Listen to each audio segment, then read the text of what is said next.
Hello everyone, and welcome to this Global Fleet Champions webinar on managing drink and drug driving in fleets. Global Fleet Champions is a partnership campaign administered by Break, the road safety charity, to prevent deaths, injuries and pollution caused by vehicles driven for work. To learn more about the work that we do and to sign up for free to be a Global Fleet Champion, giving you access to fleet safety resources and more events, please visit our website at globalfleetchampions.org. Today's webinar will help you to understand the importance of managing drink and drug driving within your fleet. So our speakers will be discussing the risks associated with alcohol, drugs and driving, and some of the measures that can be put in place to help you address this within your organisation.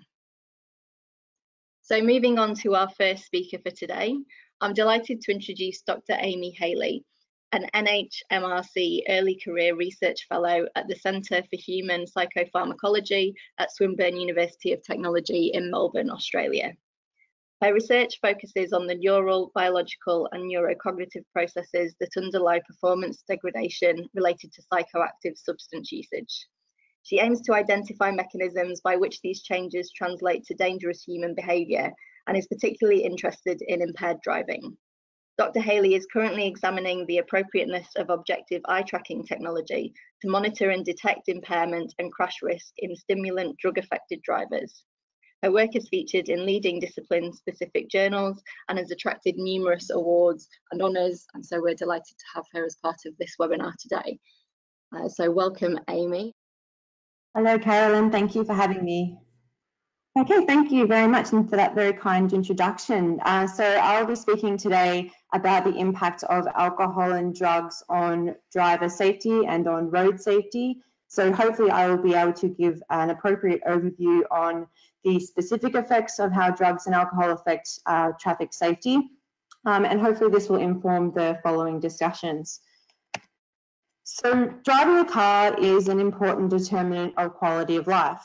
Loss of license can have far-reaching impacts for employment and social mobility, which in turn can then affect mental health, education and access to many essential services, including work. However, driving is also a potentially dangerous activity and necessitates complex neurobehavioural performance. These include things such as the ability to pay attention to the visual environment, the ability to take in and adequately interpret visual cues, being able to react appropriately and efficiently, and also the ability to make quick and accurate decisions. So we already know that there are a range of medical conditions which can adversely affect driving performance, such as sleep apnea or epilepsy. However, there is now also substantial clinical and practical evidence which shows that these skills are also acutely compromised by the consumption of psychotropic drugs and also alcohol. Drug and alcohol use is a significant burden in Australia and also in New Zealand. If we look at the period between 2013 to say July 2017, nearly 30,000 people were hospitalised due to serious injury in Victoria alone as a result of road traffic crashes. This amounts to a total economic burden of over $25 billion annually, and this can be reflected in things such as loss of income and also disability. Although the deaths due to road trauma have been steadily decreasing in Australia specifically since 2001, the proportion of accidents or crashes which are attributable to driving under the influence of drugs or alcohol continue to significantly increase and represent a considerable contributor to road trauma.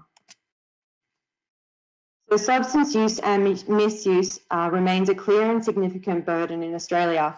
In the past 5 years alone, over 40% of all drivers who were injured and killed due to road trauma had alcohol or drugs in their system. As many as 20% of these drivers had an illicit drug in their system, and as many as 1 in 10 had both alcohol and or drugs, whether that be illicit or prescription. So we know that drugs and alcohol can affect a number of brain functions which are critical for the ability to drive a car safely. And this risk is also exponentially greater when these are used in combination. This is important considering the landscape of drug and alcohol use both in Australia and overseas. And so hopefully my discussions on the individual effects will give an insight into how these can then adversely affect driver performance and contribute to road trauma. So Alcohol is essentially the most widely studied substance with respect to road safety. Universally, it is recognised as a major risk factor for road traffic crashes. In many high-income countries such as Australia and New Zealand, about 20% of fatally injured drivers have excess amounts of alcohol in their blood present at the time of the accident or the crash. In low to middle income countries, this rate is as high as 69%. Alcohol acutely affects nearly all neurocognitive and behavioural systems which are required for safe and effective control of a motor vehicle. And this is also potentially present both the day after, so in the hangover state, and during recovery, so when alcohol is eliminated from the system. Alcohol specifically can affect your driving by slowing your brain so you can't respond to situations effectively or make decisions or react quickly enough. It reduces your ability to judge speed or distance from other cars, people, or objects. It gives people a false sense of confidence and therefore they may be more likely to take greater risks when driving. It makes it harder to do more than one thing at a time. So whilst you might be concentrating on steering, you might miss seeing a set of traffic lights or cars entering from a side street or pedestrians who are using the road. It also affects your sense of balance, and so this is a significant risk if you're a motorcycle driver. And lastly, it makes you drowsy, so people are more likely to fall asleep at the wheel. It's important to know that there are a number of factors which can influence how alcohol affects driving performance. Two people who drink the same drinks with the same amount of alcohol can each have a different blood alcohol concentration. And the reasons for these variations can include things such as gender. So we know that, for example, physical differences between males and females often result in women having a higher BAC more quickly. Body size, so a smaller person in general might have a higher BAC than a larger person given the same amount of alcohol consumed. Body fat, a person with a lot of body fat will usually have a higher BAC for a longer period of time and there'll be slower elimination rates. Also things such as how much food the person has eaten, the condition and state of the person's liver, and the health of the person. It's also important to note that things such as mixing alcohol with other substances, and of course things such as drugs, but also other legal combinations such as energy drinks can also mask or exacerbate the effects of alcohol on driving performance. And more importantly, mixing alcohol with other drugs, whether that be illicit and prescription, is becoming more of an issue both here in Australia and overseas. So what I've got here in the figure essentially shows some of the really common misconceptions about alcohol metabolism. So notwithstanding the individual effects that I mentioned, an individual might be intoxicated for longer than commonly thought. Given a pretty common scenario of someone who starts drinking at 7 p.m. and stops at, say, 11 p.m., so it takes up to an hour for alcohol to be fully metabolized into the bloodstream, and then, of course, the BAC begins to fall. But this can often only fall at a rate of about 0.01% per hour. And so it's quite likely that people might still be above the legal limit at up to 11 a.m. the next day. And so this is particularly important in the context of how alcohol can affect driving and implicate driving-related behaviours beyond the acute intoxication period. Here we have a well-known graph which maps the relative risk of being involved in road trauma as a function of alcohol intoxication. In fact, this graph is really what formed the basis of the BAC laws here in Australia in the 80s. As you can see, the risk of an accident is relatively comparable when we look at the lower end of the scale. So here on the bottom, we have the BAC level, and here we have the relative crash risk. So from a BAC of about 0.02 to 0.05, the risk is largely comparable. However, as we depart from that and we get closer to 0.05 to 0.10, and then again above that again, the crash risk increases exponentially. On the right-hand side, we have some information about culpability. So culpability describes the degree of one's blameworthiness. In the context of driver culpability specifically, it refers to the responsibility of the driver in an accident by assigning scores across 8 or so mitigating categories. So, for example, this might be condition of the road, condition of the vehicle, the driving conditions, witness observations, road law obedience, and difficulty of task involved. So using this framework, we can see that alcohol-affected drivers are not only much more likely to be involved in an accident, they're actually much more likely to be responsible for that accident. Specifically, when we look at levels of less than 0.05 BAC, drivers are about 1.2 times more likely to be responsible or culpable for accidents than drug and alcohol-free drivers. However, when we look at drivers who are above that level at 0.05 to about 0.08, this risk increases about fourfold. And then when we look at drivers who are up to 4 times the legal limit, so this is 0.20 and above, drivers are actually up to 24 times more likely to be culpable or responsible for an accident. So over the past 30 years, there has been considerable reduction in alcohol-related road trauma in Australia. In part, this can be attributed to the implementation of roadside breath testing, seatbelt education, and improvements in car safety systems. If we look here, so on the graph, I've sort of got a bit of an indication of when these roadside breath testing requirements were implemented. So this actually happened in 1982, which is a little bit before this graph indicates. But in the 5 years before 1987, more than 110 drivers and motorcycle riders who lost their lives each year had a BAC of greater than 0.05. This reduced to an average of 28 drivers and riders between 2011 to 2015. And then in 2016, there were 34 drivers who lost their license with a BAC of greater than 0.05. So what we see is that the proportion of drivers and motorcycle riders who have lost their lives with a BAC greater than 0.05 has declined from 38% in 1987 to 19% in 2016. To give some perspective on the amount of police effort in order to reduce these sorts of statistics, since 1997, Victoria Police alone have breath tested more than 24 million drivers and riders as part of the booze bus operations here in Victoria, which has caught more than 75,000 drivers with an illegal blood alcohol concentration. But it's important to know that the majority of drivers tested, so up to 99.7%, do not actually exceed blood alcohol levels, but it's just that those who do have alcohol levels in their blood are overrepresented in accident statistics. It's also important to note that these rates are pretty comparable over the ditch in New Zealand, and these do remain proportionally high among those aged 45 years and over. We do see an interesting reduction or a slight reduction in fatalities attributable to alcohol among millennials and younger drivers. Whether that's reflective of a lower overall alcohol intake is not quite yet determined, but we also do know that we do have a higher rate of drug use among this age group as well. Okay, so when we're thinking about the effects of many illicit drugs, we can often sort of determine this from a few ways. So whilst looking at trends is beneficial to get a general overview of how drugs are associated, or drugs and alcohol are associated with road trauma, we also need to look at experimental efforts which can actually pinpoint and can really show us how drug intoxication directly affects driving performance. So the most common drugs which are found in drivers are drugs such as marijuana, so THC. So experimental research shows that this can acutely reduce vigilance, increase drowsiness, impair time and distance perception, reduce reaction time, impair divided attention, and also reduce coordination.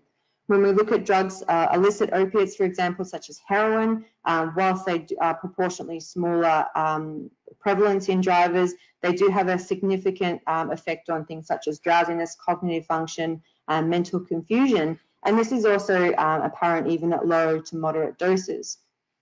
Now, stimulants are fast becoming one of the most common drugs found in drivers, but also this is a significant problem for workplaces, as we see drivers who are burdened with high workloads and high task load as well. So stimulants can work in two ways. We know that they can be used sort of to counteract the effects of fatigue. So not only do we have the effects of the stimulants, we also might then also see the effects of the fatigue. It can then impair concentration, impair vision, and increase the driver's tendencies to take risks. What we also see with amphetamines and with stimulants is a tendency for the drivers to estimate their abilities, and that's not proportionate to their actual performance. And so people think that they're performing better than they actually are. So psychedelics are another drug group which is, although smaller, is considerably more important in terms of the types of effects that these drugs have. And so I've mentioned here drugs such as ketamine, LSD, MDMA, which I've grouped here, even though it can be also classed as a stimulant. It does have some psychedelic properties, and also psilocybin, so magic mushrooms. So these drugs significantly distort perceptions of reality, time, and space, and also can lead to confusion and blurred vision and poor coordination. So something which I think would be important to note, so often when we have drug-affected drivers, or when we see drugs among drivers who have been injured or killed at the roadside, we often find that these are not used in isolation. And so people will typically take combinations of drugs in order to either counteract or enhance the effect of one or the other. So for example, people often who use stimulants will then co-consume drugs like marijuana in order to offset some of the psychoactive or some of the stimulating effects of the drugs. And so this can lead to a few different effects which can adversely affect driving. And so these can be essentially let out in three main ways. So we've got things such as the additive effect. So this occurs when a drug combination produces an effect which basically is like a simple addition, so such as the occasion of 1 + 1 = 2. So something might just then add on to the effect of one or both of the drugs. We then have the synergistic effect, is when a drug combination produces an effect which is greater than the sum of the effects of the two drugs. And so that would be equivalent to the equation of 1 + 1 = 3. And then finally, we have the antagonistic effects, which occurs when a drug combination produces the effect which is less than the sum of the effect of the drugs acting alone, such as the equation 1 + 1 = 1. So roadside saliva testing is really the most common method which we can use to assess for recent consumption of many different drugs. And so this includes things such as cannabis, methamphetamine, and MDMA. And so roadside drug testing procedures can be performed according to pretty standardized procedures, whereby a person will provide or submit a saliva sample, which will then be analyzed preliminary at the roadside, and then a positive indication will then inform subsequent testing. So these are good. These methods are good in order to determine trends, which often reflect wider use in the community. And so this, as we can see, you would end up finding higher rates of things such as THC, so marijuana, and amphetamine consumption, which can be closely mirrored in community use.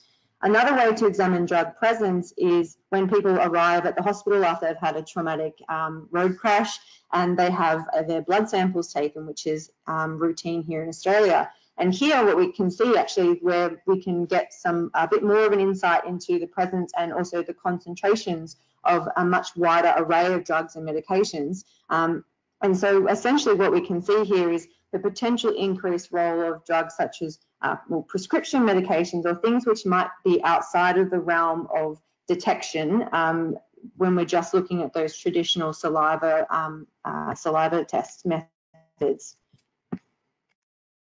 And so, as you can see here, I've just sort of highlighted that the rate of illicit drug use compared to sort of other detrimental driving behaviours does seem to be increasing, but this is something which we need to monitor quite closely. So something I wanted to highlight is that although epidemiological, so this sort of survey research is really fantastic in looking at how drugs might then be peripherally associated with road traffic crashes, it is not sufficient then to use that information to infer how this then may directly attribute to traffic crashes. So, for example, looking at drug intoxication and how that can then manifest as a increased traffic crash risk. So it's important to make sure that we're supplementing this type of information with experimental research. So these are just a snippet of some of the studies which my colleagues and I have conducted over the past few years, looking at drugs such as cannabis, alcohol, ketamine, methamphetamine, MDMA. on a range of different neurocognitive and specific driving related outcomes. And so these are also going to be changing in the future as we look towards the role of newer class drugs, so things like synthetic cannabis, and also as we look towards the use of things such as medicinal cannabis for the use of different medication, or as a medication for different conditions. So when we look towards things such as prescription drugs can essentially be defined as those which can be available over the counter or via a doctor's script. As you can see, many of these are commonly accessible and highly prevalent medications can actually cause the same sorts of impairments that we actually associate with many illicit drugs and higher doses of alcohol. So it's easy to sort of contextualize the way that these drugs affect driving by then benchmarking it against against alcohol intoxication. So we can get this information via the form of experimental research, which we can then use the alcohol intoxication of 0.05 as a reference for very poor performance or a likely of increased crash risk. So again, mixing one drug with another can cause exponentially greater effects. Although I want to make the point of, obviously these drugs are going to be prescribed for conditions for which they are required. And so it's worth noting that over time and following appropriate titration and monitoring, these drugs actually can have the converse effects of improving the conditions for which they are intended for. And then they can consequently mitigate some of the risk factors which are inherent in these conditions that make them a risk factor for road trauma in the first place. For example, if we look at depression, some of the effects such as slow cognition or lethargy can then be reversed by appropriate treatment with antidepressants, which can then in turn have positive effects on road safety. So these are really quite important for things such as new prescriptions, whether that be for the general public or that be for workplaces. It's important as well that we're making sure that we keep this sort of information up to date and that we're including new medications as they become available. As I mentioned before, the role of medicinal cannabis is somewhat equivocal at the moment because we don't quite know what effect this might have on driving. And so that's important to consider moving forward. So just one last thing and then I'll wrap up. So thinking forward towards the future of drugs and alcohol use and its role in road trauma, the Australian government specifically has made a conscious effort to publicise the aim to eliminate impaired driving as a part of the road safety strategy, which reaches to 2020. So I'm not really able to comment on how well we've actually achieved that, but if anything, it's sort of highlighted the need for additional research, engagement from public and awareness among both the public and in the work sector. It does align quite nicely with the National Drug Safety Action Plan, which is trying to put more of an emphasis on driving research. This will then hopefully be supplemented by things such as improved detection methods. So, for example, the wider use of roadside drug testing by Victoria Police. We know as well that the New South Wales government has implemented an additional suite, so they'll be now testing for cocaine at the roadside, and so looking at how that might then impact, road safety and roadside drug testing procedures for Victoria and other states, as well as overseas. And then finally, the role of our research group and others in looking at different and innovative ways to implement and incorporate newer technologies in monitoring and assessing driver states, and how we can use objective technologies which will be part of newer cars as they are developed, and how we can use them to monitor and assess driver performance under different types of drugs as the landscape changes. So looking at things such as incorporating fatigue and also distraction. So it's not all bad news, but there's definitely a ways to go, and the way forward will be incorporating newer technologies in combination with experimental research, and obviously the work which is conducted at a population level and by the police as well. So thank you very much for that. So happy to answer questions at the end. Great, thank you for that, Amy. That was a really interesting presentation and providing a good overview of a lot of the risks of different types of drugs and alcohol. So thanks very much for that. So we'll move on next to our next speaker, who is Rod Dale, Group Technical Manager at the Drug Detection Agency. Rod is a former New Zealand police officer and qualified as a detective and served in the drug squad, where he was involved in numerous operations that included investigating national and international drug dealing syndicates and targeting New Zealand's organised crime groups. Rod invested into the Drug Detection Agency in 2006 and was involved in the early years of its development. He has a great depth of knowledge of industry requirements, compliance, and overarching quality perspectives. He regularly attends various industry groups as a keynote speaker and represents TDDA and industry at various union negotiations on a wide range of drug and alcohol testing matters. His current role as Group Technical Manager focuses heavily on identifying new technology in the drug and alcohol testing industry. Thanks, Carolyn. Good afternoon, everybody, and thanks for attending. So, yes, my name's Rod Dale, I'm Group Technical Manager for the Drug Detection Agency.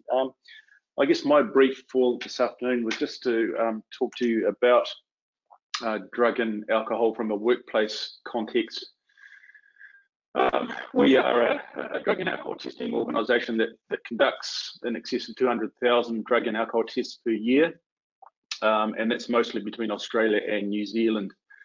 Now, whilst there are some similarities in terms of the standards and the regulations that we have to operate within, even within state law in Australia, there are some variations and different aspects that we have to comply with. So this presentation will be a little bit focused towards the Australia and New Zealand context, and in some cases just the New Zealand context. But as I go through, there are some general considerations that probably everybody running drug and alcohol testing programs within their organisations should be having a think about and a look at. So thank you for that. Look, I just wanted to cover off briefly some New Zealand stats just around workplace drug testing. They are our own drug detection agency stats that we compose or compile as we go through the year. Just some issues for drink and drug driving in a New Zealand context, and specifically within New Zealand workplace context. Some of the measures that we might see and we quite often get engaged with companies that are looking to address drink driving and drug driving, of course, in the workplace, and just some elements of what a good drug and alcohol policy might look like. I can't emphasize enough that before we start any drink and drug driving procedures or policies within the workplace, we must always make sure that we do have a robust policy. And I'll spend some time on this as we go through, but the policy is really the key documentation or the key part of the process that needs to be drilled into and looked at and detailed so that the rest of the process works and flows properly. So just looking here at some of the drugs, the standard drugs that we test for in the workplace, and Dr. Hayes covered those off quite nicely, but we look at amphetamine type substances, and most of our testing is urine or oral fluid based.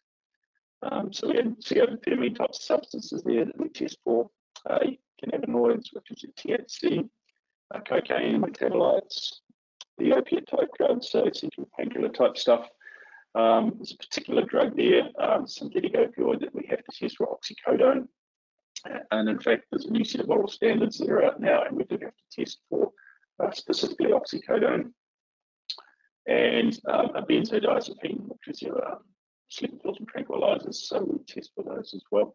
Those that are asterisks there are not part of an industrial standard. And just on that industrial standard point, there are industrial standards in New Zealand and Australia for testing for urine and oral fluid, which we do have to comply with. So it does restrict in some way some of the drugs that we test for, but on the other hand, we can test for more drugs than are listed there if we feel the need to, or in fact there's a method and a process available to have that done. And of course, alcohol, well, whilst there might be roadside drink driving limits, here in New Zealand it's a breath alcohol concentration, Australia it's a blood alcohol concentration. There is no set rule for the workplace. So again, just relating back to that drug and alcohol policy, it's very important that we understand in a policy document what the company might, or how the company might treat alcohol testing. And I'll cover that off a little bit more as we go through. So just looking at some of our testing statistics for 2018, just in terms of our percentage of tests that are non-negative. Now that just needs some explanation. We're a screening organisation, and anything that we cannot exclude in a screening test, we send to an accredited laboratory for further confirmatory testing. So these numbers here that you're seeing are just our non-negative, so the presumptive positive, one might say. There's a pretty good correlation between a presumptive positive or not negative test and a confirmed accredited test. Amphetamines, so we group those into that stimulant group there, 9.4%, benzodiazepines at 1.1%, cocaine just over 0.2% there, THC far and away, and Dr. Haley's suggested that as well, that THC is the most prevalent drug that we see in the workplace, 56.5% of our non-negatives. Methamphetamine, P or ice, depending on where you are and what you like to call it, 14% or just over. Opiates at 9.1%, and synthetic cannabis, which we screen for. There's plenty of them, but we try with the best technology and the methods that we have at the moment to pick up as many synthetic cannabinoids as we can, and that sits in at just over 0.6%. And you can compare that there with alcohol that we see at 2.8%. So just in a New Zealand context there, we have the Health and Safety at Work Act, and I won't spend too much time on that, but there are some key principles to that in terms of managing risk. Our Health and Safety at Work Act is risk-based, therefore we have to try and eliminate risks as best we can. If we can't eliminate those risks, then it's a process of trying to minimise those risks as far as we can. And certainly drugs and alcohol in the workplace are one of those risks that is required to be managed. So just in terms of addressing drink and drug driving within the workplace, comes down to three pillars of importance. One is just, again, as I mentioned before, the policy and having a really sound, well-written, documented process on what your company or what your company's stance is to dealing with drugs and alcohol in the workplace. Once we've identified what might be a good policy document, and that includes the type of testing that we might use, the education that might be provided, how we do the testing, what are the consequences if someone decides not to comply with the test, what is the consent process, what are the drugs that we're looking for, what is the stand down period if the donor decides not to go through the test, what might be the implications of refusing, what type of testing might we want to do, would we want to look at pre-employment testing, would we want to look at reasonable cause testing, so where there might be a reasonable suspicion that someone might be affected by drugs or alcohol in the workplace, then we have the ability to test them, certainly after any post-incident or accident, and in certain circumstances, mostly based around safety-sensitive type roles and areas, is random testing. And then, of course, those that have a sample that is detected and is confirmed positive, what are the implications for that? If there's a rehab program, what type of rehabilitation might we want to sign that person up to, and how that involves the testing. And then, of course, it comes down to the testing, and that really sort of comes as a bit of an add-on at the end. We've got our policy document, we've done our education, we need to talk to our employees about the policy, how that's going to roll out. We need to educate our managers and so on and so forth. And then testing comes last. So some of the benefits we see with a drug and alcohol management program or a DAMP program are some of those things that you see there, certainly with reduced absenteeism. Those people that we can monitor and manage, that seems to change the culture in the workplace. We seem to get better productivity, certainly an increased safety, which is paramount and of most importance. The staff turnover seems to come down. Of course, we have reduced theft in the workplace. Some of these drugs are very expensive. They're very habit forming. They cost a lot of money, and so on and so forth. And some of the money has to come from somewhere, and sometimes the workplace is quite a handy place to rip off some plant and machinery and sell it to fund a habit. And certainly with that comes an improved culture in the workplace. And we quite often get stories about the person who's saying, well, look, this used to be a really difficult workplace to be in. There was a culture of drug use, but since we've done testing, we've cleaned that up. We feel as though it's a safer place to be, and we're happy to come to work. In terms of the education, you know, there's lots of things there that we can help out and try and get the message across to everybody involved through employee sessions. So those are more formal sessions around the risks of taking drugs at work, some of the issues around the policy and how that might work and how it might affect them personally. Right through to a toolbox session. So quite often that might happen prior to the start of the day's work, and we'll spend half an hour just having a chat to the staff. That might be after a holiday or a stand down, whereby we just sort of make them aware of the risks and get some focus going on there. A couple of managers sessions. It's always really important to understand as a manager how you might manage your policy. So instead of just sort of putting it in the top drawer and not being concerned about it until it's absolutely needed, some education should be provided about how that policy works and some of the consequences and some of the things that need to be addressed within the policy. And also just understanding, I've got CSI there, that's just a package around understanding what impairment might look like in terms of some behaviours and some appearances.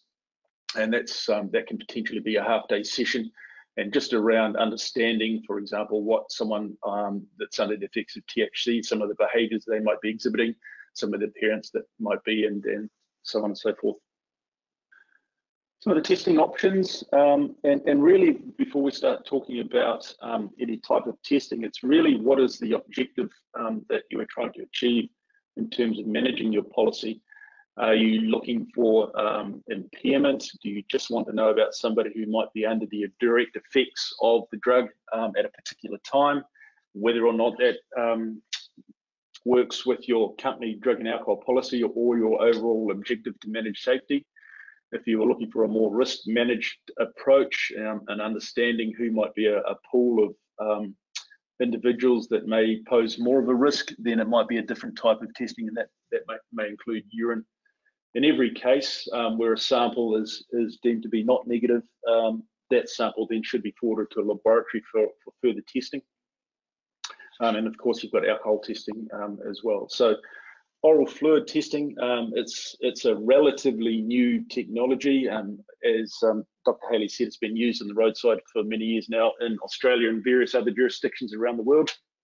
There's been some changes to the workplace side of it, in terms of the drugs that are tested for and the technology that's being used and conditions in which those devices have to operate within. Of course, there's urine testing, and that's been around for quite some time now. It's reasonably established. It does have a wider history of detection, and sometimes goes back days and possibly weeks, depending on the particular drug that's been taken. Whereas oral fluid testing is not. It's a shorter window of detection, and therefore that may suggest that that person has had more recent use of the particular drug. Talked about laboratory testing. In every option, there's always a consideration of sending a sample directly to the laboratory, with or without any screening testing that may be conducted initially. And then we have alcohol testing, and that's based purely on how the company wants to deal with it, depending on what the level is. And I'll talk about it in just a second. So just a quick overview of a urine testing process there. The sample generally is collected from the donor, and then it is screened. And so any samples that can't be excluded from the panel of drugs that we test for, then those samples are sent to a laboratory, and they are put through LCMS, MS or GCMS confirmation testing, and they will report a sample that is either positive or negative for that particular drug. Oral fluid testing is essentially the same. A sample is collected from the donor. That sample is screened. However, that sample, if it is a non-negative, so it shows the presence of a particular drug, we then need to collect another sample and send that to a laboratory. So it's a recollect process. And then again, that sample is sent to a laboratory for further confirmatory testing. In the New Zealand context, unfortunately, at the moment, we don't have a laboratory that can do saliva testing, confirmation analysis, so it has to be either sent to Australia or elsewhere. And even within Australia at the moment, because of the new oral fluid standard, none of the laboratories yet are geared up to be able to confirm under the 2019 standard for oral fluid. But that's changing, and of course it just takes time to be able to get up and running for those sorts of things. Just in terms of alcohol, again, just a quick process there. Sample is collected from the donor using an approved and accredited breathalyzer, like they would do on the roadside. The sample is screened and the result is reported at that stage. And because there is no industrial standard for alcohol testing, we just have to record that result. If we get anything that's not in line with the company policy, and that company policy might be a zero tolerance stance, depending on the safety critical nature of the business. It might be the standard drink driving level, whatever that might be in whatever country, or it might be something else, depending on what the company wants to stipulate within its policy. So whatever that might be, if we have a detected result, we'll wait 15, 20 minutes, put a new mouthpiece into the device and redo that test and report that result accordingly within the company policy. Dr. Haley mentioned medical cannabis. It's something that we're grappling with here in New Zealand. I think Australia are a little bit ahead of us, but one of the things that some of the things that we're looking at here really do give us some concern for issues that are going on in the workplace. There's an approved CBD, which is a particular metabolite or particular part of cannabis that's been isolated, and some of it is pharmaceutical grade and approved, some of it's not, and at the stage Sativex is one. And I mention these because these are the things that are going to happen. We're going to see medicinal cannabis use probably by March next year in New Zealand, and we're going to be able to, or going to have to be able to deal with it in terms of testing in the workplace. And a particular donor might suggest that they're under a medical cannabis program, and some of that medicinal cannabis may have concentrations of THC in it, which would record or return a positive drug test. So there are some non-approved products on a case-by-case basis by the Minister of Health, and that takes some time to work through. In December 2017, there was medical use was legalised for those that are at end of life and have terminal illness and chronic pain, and they also have a defence in law if they have smokable cannabis on them. And by the end of this year, we are supposed to come up with a regulation around licensing, production, prescription, and that sort of stuff around medicinal cannabis. Like in Australia, we are now able to grow local strains, and that's underway, from very low THC to very, very high THC. That'll be very interesting how doctors go about prescribing that, especially for those people that are working, and particularly working in maybe safety sensitive parts of the industry. So how do we stay up to speed with all that? Well, there's some fast moving legislation, so we all need to stay up to speed with it. Creating a culture of safety for your employees, and building culture, talking about it, education, discussions. Make sure your policy is updated. If you don't have a policy, make sure that's the first thing you do, and that may require some time. It may require consultation. It may require union involvement or union consultation. And it should look at all the forms of drug and alcohol testing that you want to include. Education for all employees is really important. We seem to come up with the issues that we seem to have when we start to roll out drug and alcohol testing in the workplace without policy and without education process. Attend some training. There's lots of training that's available out there around signs and symptoms of drug influence on a person. And just enforcing your policy consistently and fairly. And quite a lot of case law in Australia really is based around policy that has been inconsistent. In other words, a policy says one thing and the company does another thing. So making sure that it's very consistent and fair. Some of the new technology around drug testing also leads to new technology around the use of drugs, and some words that we probably haven't been accustomed to hearing much. Dabs, vapes, gummy bears, these things are all different ways now of taking THC, high potent, high strength THC. And just an example, the typical what we call Woodstock weed that was around quite some time ago was typically about 2%. Colorado last year, the average psychoactive component of cannabis sat at around 19%, and the average potency of concentrated extracts are around 68%. And we have had potency rates of up to 95% recorded. Interestingly, our medicinal cannabis laws are probably going to allow THC to be vaped, probably not smoked, but some of that vaping THC ratios are around 90%. So that's going to have some interesting consequences for the workplace, no doubt. What we see here is what we call big cannabis. You can see Heineken's got a new brew out in the marketplace, and they've removed the alcohol, but they've put some cannabis there in place, and that's legally sold in the States at the moment. So with all that in mind, that's probably all I have. That's our ultimate customer, making sure that we look after the child on the bike, and drug driving management plays an important part of that. So that's all I have, Carolyn. Thank you very much for your attendance, everybody, and happy to answer any questions at any stage. Thanks, Rod. That's great, and another really interesting presentation. Again, if you've got any questions for Rod, please send them through on the question panel, and we will put them through in the Q&A session. So I'm now just will hand over to our next speaker, who is Gavin Foster. Gavin is the director of SoberCheck and also the Smart Monitoring Group, and he has a wealth of experience around drug and alcohol testing and interlocks, and particularly today he's focusing on some of the testing around alcohol and measures that companies can put in place in relation to preventing drink driving. So I'm just going to hand over to Gavin. Yeah, thanks very much, Carolyn, and thanks for the other presenters, and very interesting.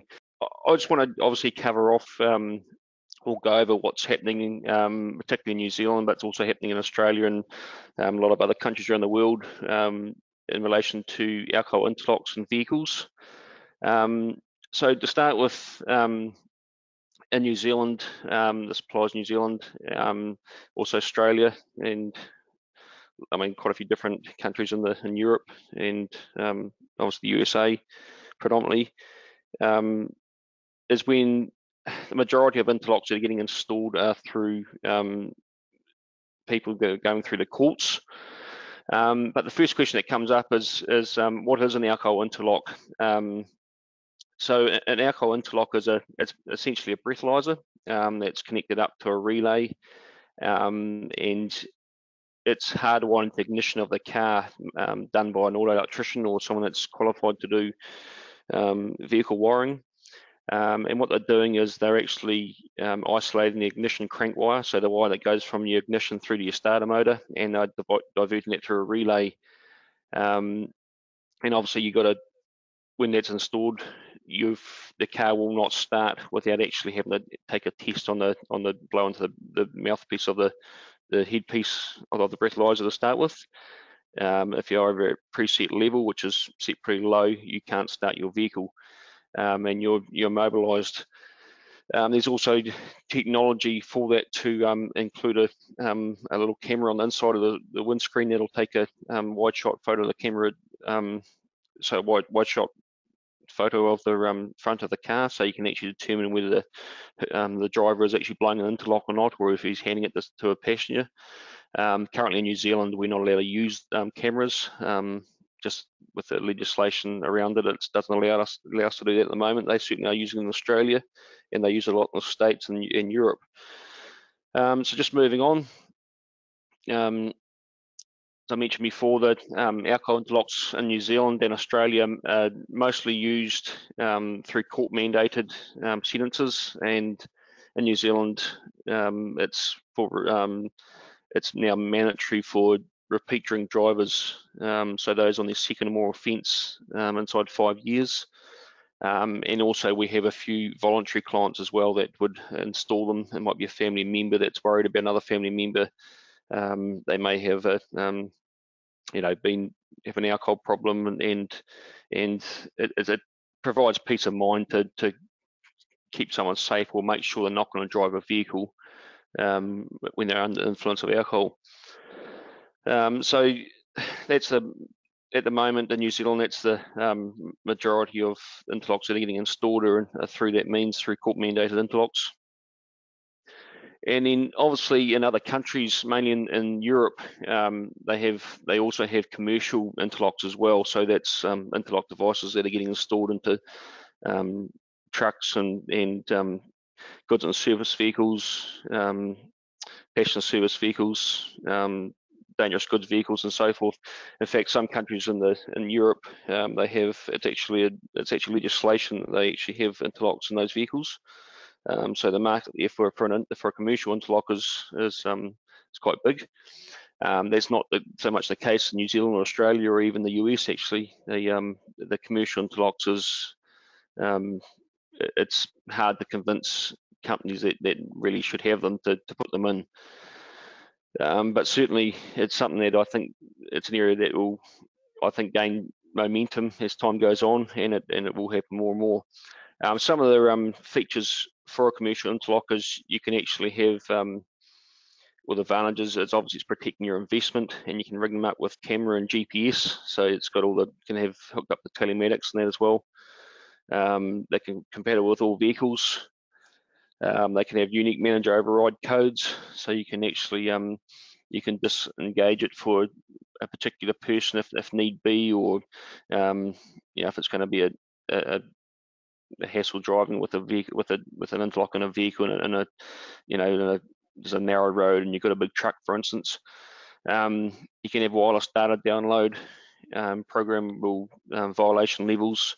They all have anti-circumvention software in them, and obviously you can design them for the program or for company policy, so you can set their cut-off limits as to what a policy might state, as Rod mentioned just before. So there is a few limitations, obviously, with, as I mentioned, with commercial interlocks, especially this part of the world, New Zealand, Australia, and also the US, and that we don't have any supporting legislation to make it, to make companies put them in as they do in Europe. And another big problem, or seem to be a big barrier, is companies will say, well, in actual fact, I have up to 10 different people that will drive the vehicle, and to get buy-in from from them all to actually be able to use it is pretty hard going. So it tends to be a bit of a roadblock to them actually going into vehicles for commercial use. So what we have gained a lot more traction with is a unit what we call a smart mobile. Now, in essence, it's like a glorified breathalyzer, but it does so much more. So it looks like the old cell phone bricks that used to be around 20 or so years ago.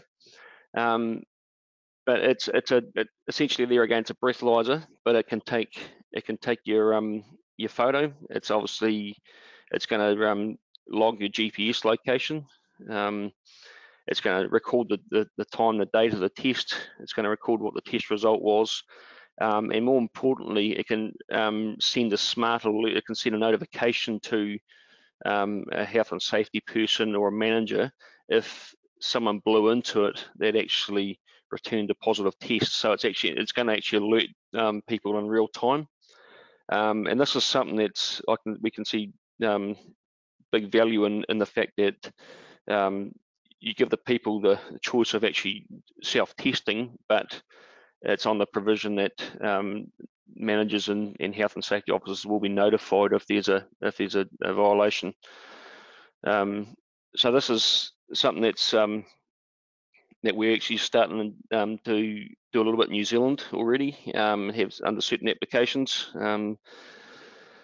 Typically at the moment it's getting used a bit for family court situations, where someone has to do daily reporting and take tests within a certain window every day, and then obviously that data is then it's automatically downloaded and sent via cellular to a reporting agency.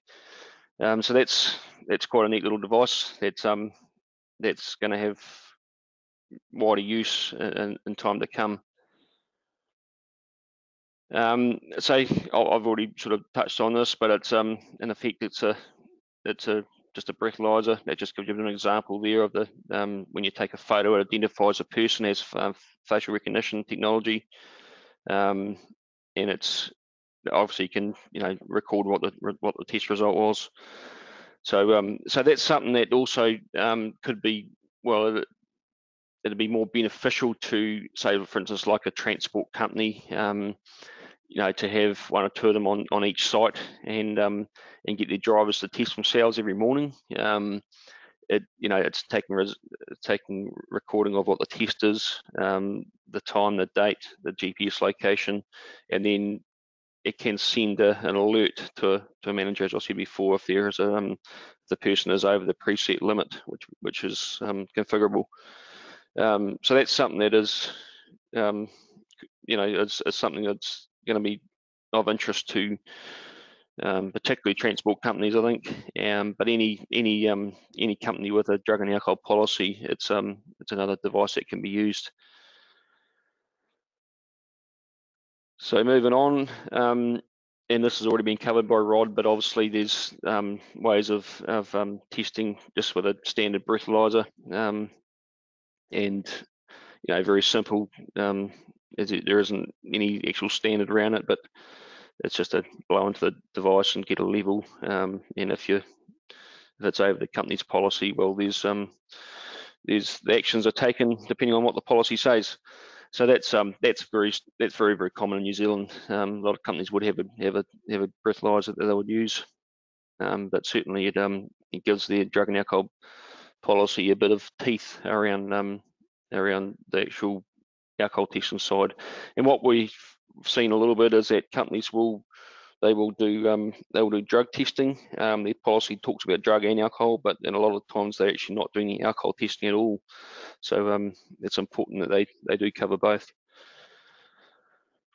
And obviously, just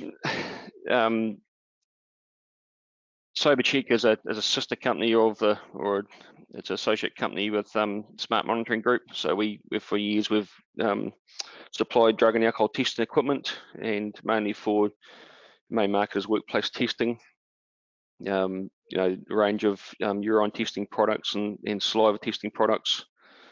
And we obviously a lot of other different workplace, a lot of different applications as well. DHBs, addiction treatment, individuals, and that sort of thing as well. So obviously, it's all part and parcel with keeping people safe, whether it's in a workplace, which a lot of the time that involves driving, keeping people, making sure they're not getting behind into a vehicle and driving when they're impaired by the drugs or alcohol. So that's really the long and short of alcohol interlocks currently in New Zealand, and also covering a bit of drug testing as well. We have just recently talked to some companies and Rod's probably really covered this, but a lot of the reasons why companies will do drug and alcohol testing is around the risk and of something happens, they've done nothing, and they get something show up. It's certainly a risk factor. There's performance, going for a better culture, and obviously a lot of times it's a requirement for contracts and that as well. To actually get a contract, they've got to have a good, robust drug and alcohol policy. So that's the main reasons, and obviously through pre-employment, random, post-accident, reasonable calls, all those different scenarios that Rod's sort of gone over that companies actually do testing. So that really wraps it up for what I've got to say about interlocks on my side of the presentation. Thank you everyone for joining in and listening, and it's certainly a worthy cause to be involved in, and I guess our whole objective, everyone on this call and those that are listening and associated with this this area is one thing in mind, and that's to keep our families safe, keep our roads safe, keep our workplaces safe, and we certainly you feel like you're doing a bit for it when you're involved with this in industry. So keep it up, everyone, and thank you very much, Carolyn, for involving us in this presentation today. Thank you. That's great. Thanks very much, Gavin. Appreciate all of your insights there, and particularly in relation to interlocks, which is always useful to hear what the latest devices are that are out there and the latest information. So thank you for that. And just before we move on to Q&A, I'm just going to cover a little bit off in relation to education and communication, as we were hoping to have a speaker on that today, but unfortunately they had to, with a case study, unfortunately they had to pull out at the last minute. So just covering off a little bit though in relation to the education and communication side of things, which was touched on a little bit earlier in some of the presentations as well. But that's also a key aspect of how you manage drink and drug driving in the workplace. And this includes things like educating drivers and staff about the risks of alcohol and drugs and their effects on driving ability, and also communicating your policies and procedures and the expectations on staff in terms of adhering to those policies as well. So many organisations that we work with through Global Fleet Champions, and we've got some case studies available on the Global Fleet Champions website as well, include drink and drug driving in their driver training. There are things like online driver training modules available around drink and drug driving, and it can be included in other types of training, such as discussions in one-to-one or group sessions about the dangers from alcohol and drugs and how they can impair driving. Work-related road risk as well should be a standing agenda item on health and safety meeting agendas, whether those are at senior management level through to individual teams with staff who drive for work, and including drink and drug driving as one of the road risk topics, which is discussed regularly, can help to ensure that staff are both aware of your policies and procedures and have reminders of those, and also invite them to raise any current issues that they're finding with any of the wider drink and drug driving issues. And drink and drug driving are also much wider social issues, contributing to significant numbers of deaths and injuries on roads each year, as Dr. Haley was mentioning earlier as well. So engaging your wider staff, not just your drivers, will help to raise awareness of these issues and encourage safe driving behaviour, not just in the workplace, but also outside as well. And you can do this in a variety of ways, from reminders about your drug and alcohol policy and procedures, to encouraging all staff to complete online driver training modules, to including road safety messaging in internal staff comms and newsletters as regular information. And it's also important to raise awareness of prescription and over-the-counter medication and legal highs, as well as those illegal drugs that we talk about so often as well. And there are lots of resources that can help you to communicate messages around drink and drug driving. And through Global Fleet Champions, there are best practice reports for managers with information about measures you can implement. And there's also things like posters and driver advice sheets that can be used in training and comms, and all of those can be downloaded from our website. And there are also resources available from other organisations. So just one point to note on that is to make sure you're pulling resources from trusted sources, such as government agencies or respected road safety NGOs. There are a couple of examples on this slide, such as the New Zealand Transport Agency, who have a number of online resources relating to their drink and drug driving education and advertising campaigns, but have also got specific resources about medication, which contain information about being a responsible driver when taking medication and what to check with your doctor, nurse or pharmacist if you're given a prescription. And also the National Road Safety Partnership Programme in Australia has useful resources for fleets, including on drink and drug driving. Also, videos can be a good way of engaging drivers, and there are videos looking at both the risks of drink and drug driving and the consequences, and also with some education training messages around them. So Global Fleet Champions and Brake have a number of videos freely available for you to use. And again, other organisations such as the NZ Transport Agency also have information and advertising videos on their websites and YouTube channels. And whatever your budget and size of fleet, there are lots of measures you can implement to address drink and drug driving. So even if you're just starting out, a really useful starting point is a drug and alcohol policy, as Rod was mentioning earlier, and having that in place if you don't already have one, and doing some regular communication and education with your drivers and all of your staff around drink and drug driving, to highlight that, plus the other things which we've mentioned, such as workplace testing, which are great to have when you're able to put those in place as well. So we've come to the end of the presentation and we've got the Q&A session. I've had a couple of questions through already. So I've got a question here from Peter, which is directed to Rod, but I think might also be appropriate for the other speakers as well, might have some information on this. So Peter asks, is there any evidence of the link between the presence of a drug and the impairment arising from that presence as well? So I guess that is that element of when you're testing for someone, the presence of a drug versus at what point are they impaired? Thanks for that, Carolyn. It's an interesting question. We do not test for impairment, and this may come as a surprise. There is no test that I know of, and given that I have the technology portfolio, there's nothing that we can use to suggest through technology that a person is impaired.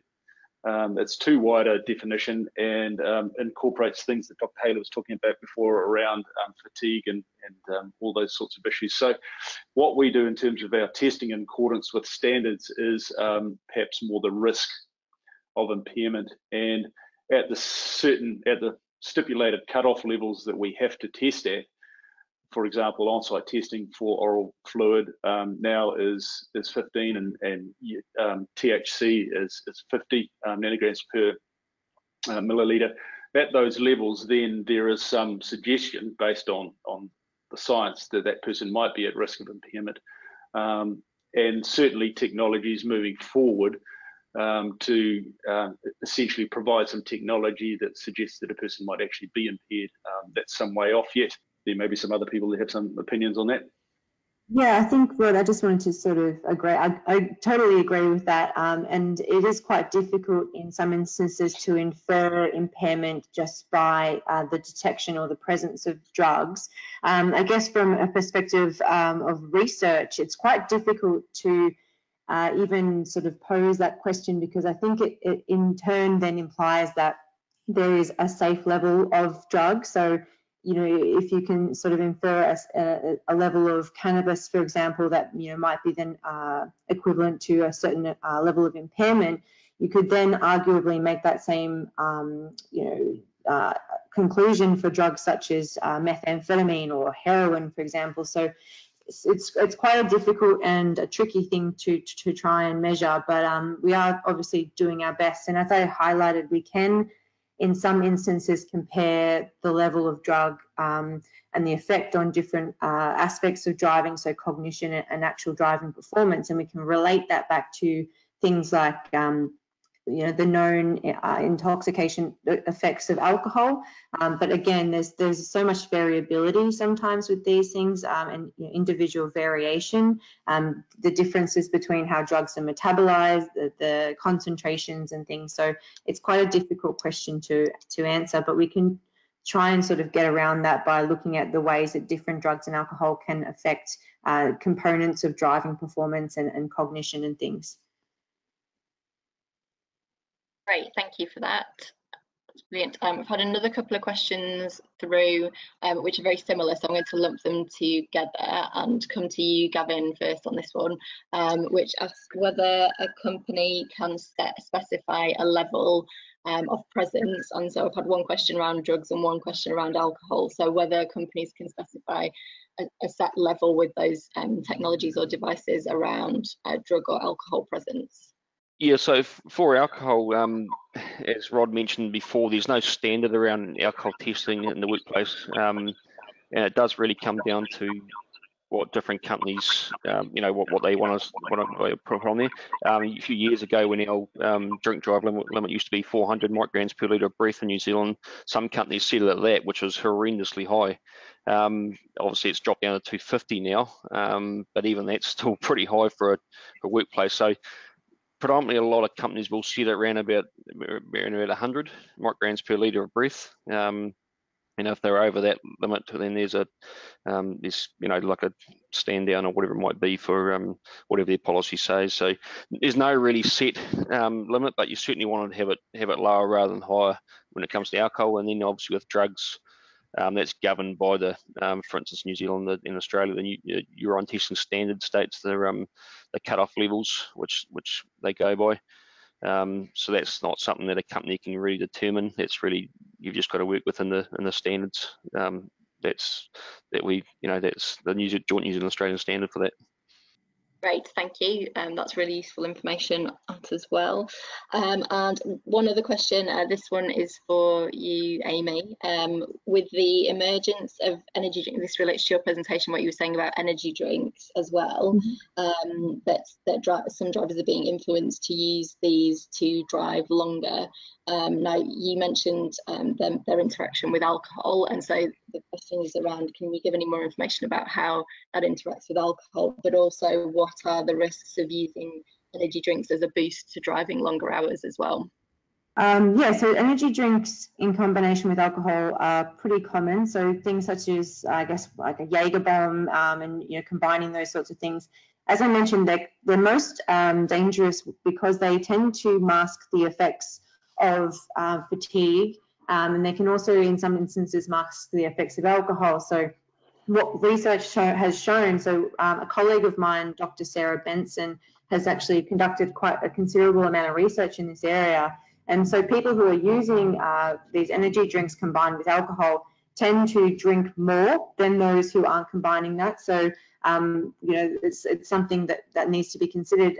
When you're using it as a counter fatigue measure, it again, whilst it would have short-term positive effects in sort of suppressing any fatigue, what that's not going to do is not going to help resolve the underlying issue of being overworked or overtired. So it's more of a Band-Aid solution. And then I guess on the other extreme of that is actually, people using things such as amphetamines. And again, that sort of comes back to that sort of dissociation between people's perceived performance when they might be using stimulant type drugs or substances to then how they're actually performing. So what we often find is that there's this real dissociation between how people think they are performing and then how they actually are performing, which can be quite dangerous when people are overestimating their own abilities. And so if you're thinking about that in terms of occupational driving, and it can really be quite a dangerous factor, for drivers if they're trying to compensate with these sorts of mechanisms. Yeah, absolutely. Great, thank you for that. And one final question. This is for all the speakers. Any advice in terms of best practice for a driver who's on medication, so prescription medication, but has driving as part of their responsibilities? So things to look out for when a doctor has prescribed it and said that they should be fine, and they may be taking it whilst they're on duty as well, but what are the things that they should be looking out for in relation to that medication when they're on duty? So I guess the first thing would depend on the type of medication, whether that be sort of sedating type medication or something which might be used to be treating underlying sleep disorders, for example, which might be stimulant based. I think the most important thing would be keeping a log of sort of subjective effects. What we've found in research is time and time again, people who are under the influence of medications are usually actually pretty good at knowing when they're impaired. And so this is a bit different from people who are taking sort of illicit drugs. So medication, people can sort of tell the difference because they already have an idea of what their basal levels are, so what their normal levels are. Flagging any instances of instances where you feel like you're impaired so that the doctor is aware, so that you can potentially take countermeasures to either undergo some additional monitoring and making sure that the doctor is involved quite heavily in the titration and maintenance. As I said before, as part of my presentation, part of the risk associated with prescription medications comes from that sort of initial period where people are becoming more used to the medication. And so after that, usually it actually counteracts and is beneficial in resolving whatever issue the underlying condition was posing for driving. So it's just important to keep the physicians and other healthcare professionals engaged during that period. Great, thanks very much for that, and for all of your input on the questions today. You can find out more about our other forthcoming webinars and other events at globalfleetchampions.org, and we hope to see you at another event again soon. Don't forget that if a webinar isn't occurring in your time zone, you can also still sign up for it, and you'll be sent a link to the recording following the webinar taking place. Brake also runs our annual Fleet Safety Awards, recognising companies who are putting measures in place to address road risk and reduce incidents involving at-work drivers. The winners of our Australasian Fleet Awards will be announced in September, and details of the event are available on our website. And our Global Fleet Champions Awards are also currently open for entries. So I encourage you to have a look at the various categories and enter if you've put measures in place to address your road risk. So thank you again to all of our speakers today and to all of you for taking part, and we hope to see you at another webinar again soon.